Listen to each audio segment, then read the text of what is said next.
Fall is my absolute favorite time of year. The cool crisp air, the holidays are coming, and of course, all of your root crops get to be planted out. But I do live in gardening zone 9B, which means that gardening here in fall is a little bit different than gardening up north. Today, I'm going to share with you the most important things I learned the hard way and why you need to know these things if you're gardening in zone 9B. Let's go.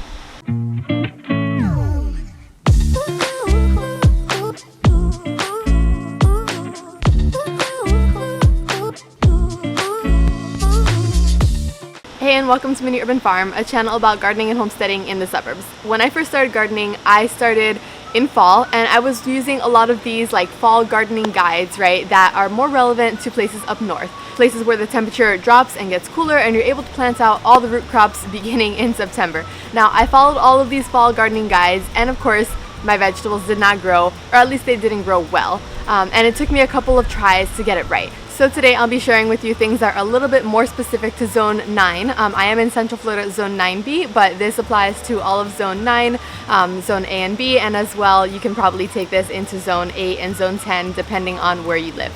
But before we go any further, I did want to say, if you do like this video, if you like this channel, gardening, homesteading, chickens, all of that, don't forget to like and subscribe. It really does help the channel out. One of my goals for this channel would be to get to 1,000 subscribers this year. So if you do hit the subscribe button, that really helps us get there.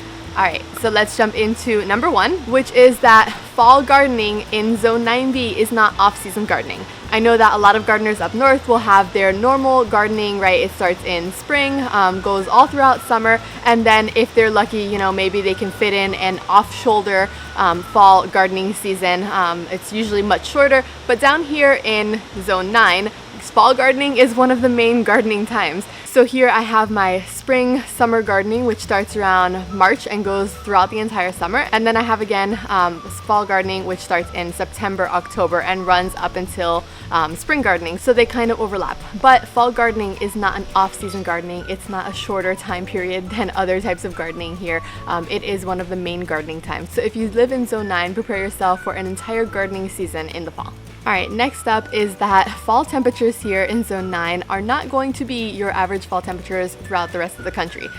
You are going to have temperatures up into the 80s and temperatures into the 40s. Now, as you get closer to December, January, February, they might start dropping a lot more into the 60s and 70s, but we are now in October and it is still 80-something degrees outside during the day. During the mornings, it does cool off a little bit. Like right now, I think it's in the 70s at some point, which is why I'm able to wear my long sleeve sweater just for this video, but overall the temperatures will still be pretty hot outside, so prepare accordingly. A lot of root crops are not able to be planted out until the temperatures hit, I think it's like 70 or 60 degrees outside. I generally start my vegetables, my root crops at least, when it gets closer into like the end of October, early November. That is when I have the most success with my root crops.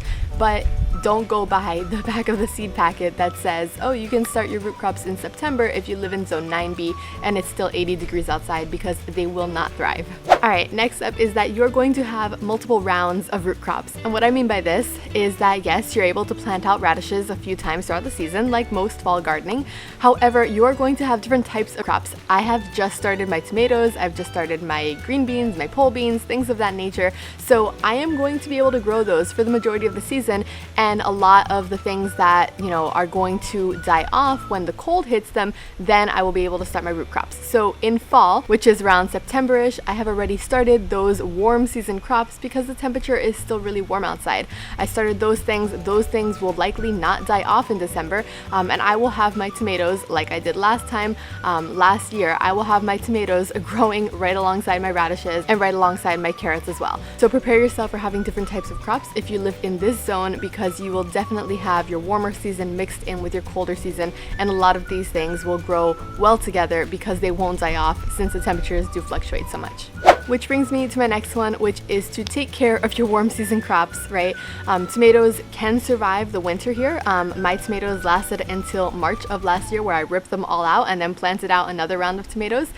They lasted all throughout 40 degrees and 30 degrees. Here it gets into the 30s, I think once or twice every December or February, whatever it is in the winter. But for fall gardening, right, that season lasts up until March. So you're going to have to take care of those vegetables and crops if you want them to do well. One of the things that I like to do is to cover my tomatoes.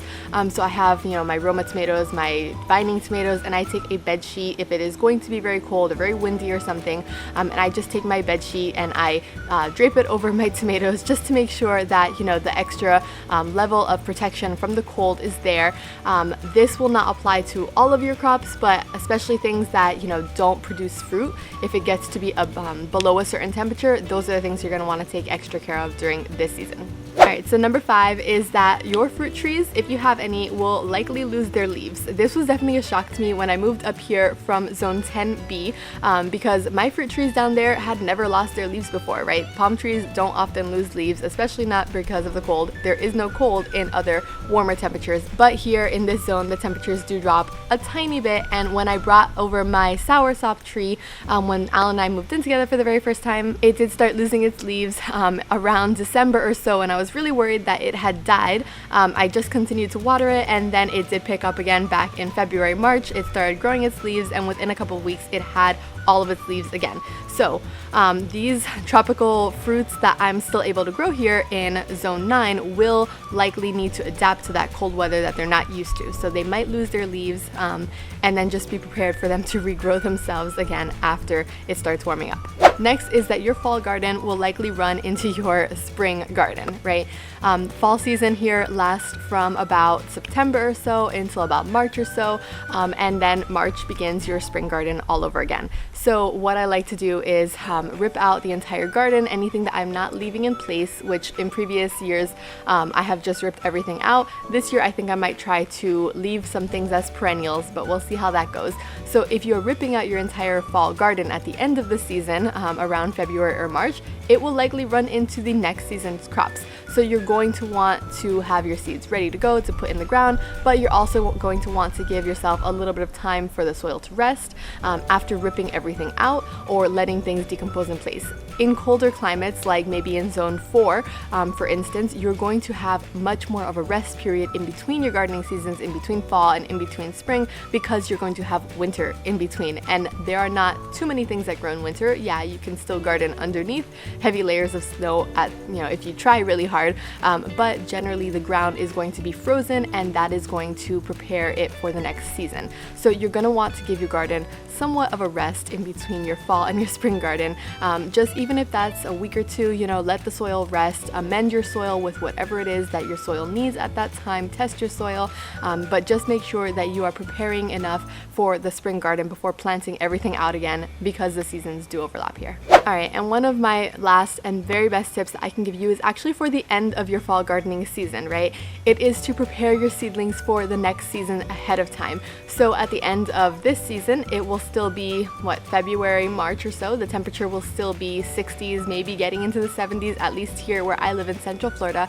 And one of the things that you're going to want to do to prepare yourself for the next year's garden or for the next season's garden is to start your seedlings ahead of time in a mini greenhouse. I have a little mini greenhouse setup that I like to use, and it works out really well just to protect your seedlings from the cold and ensure that they germinate properly. By the time that those seedlings hit a month or two, or even a couple weeks old, the temperatures will have warmed up a lot more, and they will be ready to go into the garden after you amend your soil and all of that. That way there is not a huge lapse in between your gardening seasons, because if you rip out everything starting in, let's say, March, and then you have to wait for those seeds to germinate, for those seeds to become seedlings, for those seeds to actually start bearing fruit, then you're already into summer, and summer here in zone 9 is going to be very, very hot, and a lot of those things will not do well. So the best way that you can prepare yourself for the next season is to start your seedlings earlier in fall using a mini greenhouse setup or some sort of, setup that you can start your seedlings and have them ready to go when the time comes for spring. So while gardening in Zone 9 definitely has some unique challenges to consider, and compared to the rest of the country, I really do enjoy gardening in Zone 9B. You get a little bit of everything. You get, your tropical fruit trees, you get your palm trees, you get a whole bunch of root crops when the window opens up during those winter months. But fall gardening is still very possible, and you still do get to enjoy a lot of the cooler season crops as well. That is probably my main takeaway as to why I love fall gardening so much. If you did enjoy this video, don't forget to subscribe, like this video, go watch my other videos, and I will see you in the next one. Bye!